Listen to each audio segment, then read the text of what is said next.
سلطان محمود غزنوی کے زمانے میں شہر میں چوریاں زیادہ ہونے لگیں تو چوروں کو پکڑنے کے لیے شاہ نے یہ تدبیر کی کہ شاہی لباس اتار کر چوروں کا سا پھٹا پرانا لباس پہن لیا اور شہر میں گشت کرنے لگے۔ ایک جگہ دیکھا کہ بہت سے چور اکٹھے بیٹھے ہیں، بادشاہ بھی وہاں جا کر بیٹھ گیا۔ چوروں نے پوچھا کہ تم کون ہو؟ بادشاہ نے کہا کہ میں بھی تم ہی جیسا ایک آدمی ہوں۔ چوروں نے سمجھا کہ یہ بھی کوئی چور ہے، انہوں نے کہا کہ ہم لوگ ماہرین فن ہیں، کوئی عام چور نہیں ہے، تم اپنی کوئی ہنر بتاؤ، اگر تمہارے اندر کوئی ہنر ہوگا تو تمہیں شریک کریں گے ورنہ نہیں۔ بادشاہ نے کہا آپ لوگ کیوں گھبراتے ہیں؟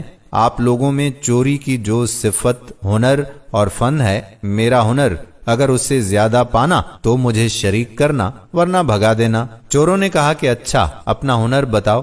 بادشاہ نے کہا کہ میں بعد میں بتاؤں گا، پہلے تم لوگ اپنا ہنر بیان کرو۔ ایک چور نے کہا کہ میرے اندر یہ فن ہے کہ میں اونچی سے اونچی دیوار پھاند کر مکان میں داخل ہو جاتا ہوں، چاہے بادشاہ کا قلعہ ہی کیوں نہ ہو۔ دوسرے نے کہا کہ میری ناک میں یہ خاصیت ہے کہ جہاں خزانہ مدفون ہوتا ہے میں مٹی سونک کر خزانہ بتا دیتا ہوں کہ یہاں خزانہ موجود ہے۔ جیسے مجنوں کو خبر نہیں تھی کہ لیلا کی قبر کہاں ہے، قبرستان جا کر ہر قبر کو سونگا، جب لیلا کی قبر کی مٹی سونگی تو بتا دیا کہ لیلا یہاں ہے۔ تیسرے چور نے کہا کہ میرے بازو میں ایسی طاقت ہے کہ چاہے کتنی ہی موٹی دیوار ہو میں گھر میں گھسنے کے لیے اس میں سوراخ کر دیتا ہوں۔ چوتھے نے کہا کہ میں ماہر حساب ہوں، PhD میتھمیٹکس ہوں، کتنا ہی بڑا خزانہ ہو چند سیکنڈ میں حساب لگا کر تقسیم کر دیتا ہوں۔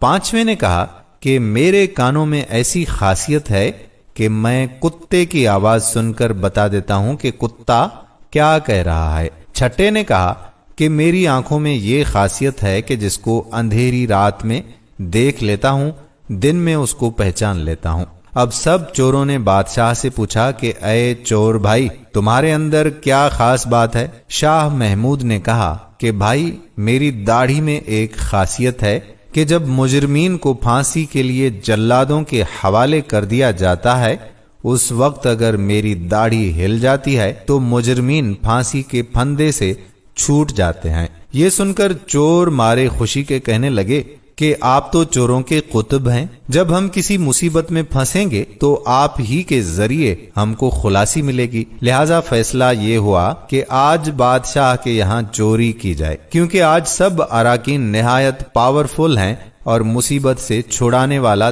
داڑھی والا بھی ساتھ ہے، لہذا سب بادشاہ کے محل کی طرف چل پڑے۔ راستے میں کتا بھونکا تو کتے کی آواز پہچاننے والے نے کہا کہ کتا کہہ رہا ہے کہ بادشاہ تمہارے ساتھ ہے، لیکن چور پھر بھی چوری کے ارادے سے کیوں نہ باز آئے؟ مولانا رومی فرماتے ہیں کہ گناہ اسی طرح سے ہوتا ہے کہ شہوت اور لالچ آنکھوں پر پردہ ڈال دیتا ہے، پھر برے بھلے کی تمیز نہیں رہتی۔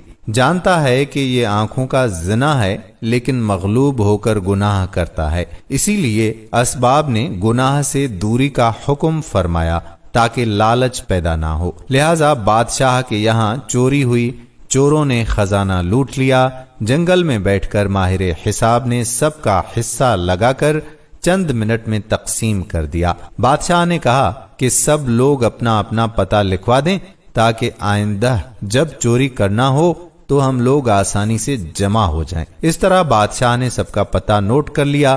اگلے دن شاہ نے عدالت لگائی اور پولیس والوں کو حکم دیا کہ سب کو پکڑ لاؤ۔ جب سب چور ہتھ کڑیاں ڈال کر حاضر کیے گئے تو بادشاہ نے سب کو پھانسی کا حکم دے دیا اور کہا کہ اس مقدمے میں کسی گواہ کی ضرورت نہیں کیونکہ سلطان خود وہاں موجود تھا۔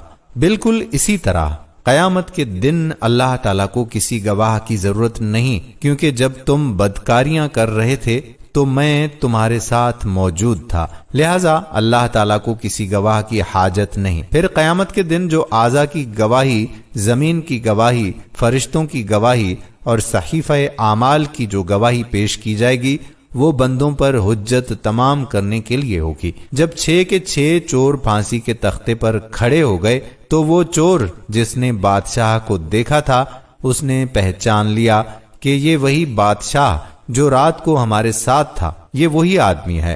وہ تختہ دار سے چلایا، حضور کچھ دیر کو ہماری جانوں کو امان دی جائے، میں آپ سے تنہائی میں کچھ بات کرنا چاہتا ہوں۔ بادشاہ نے کہا ٹھیک ہے، تھوڑی دیر کے لیے پھانسی کو موقوف کر دو اور اس کو میرے پاس بھیج دو۔ چور نے حاضر ہو کر عرض کیا کہ اے بادشاہ سلامت، ہم میں سے ہر ایک نے اپنا اپنا ہنر دکھا دیا، لیکن بدبختی سے ہمارے سب کے سب ہنر جن پر ہم کو ناز تھا انہوں نے ہماری بدبختی کو اور بڑھا دیا کہ آج ہم تختہ دار پر ہیں۔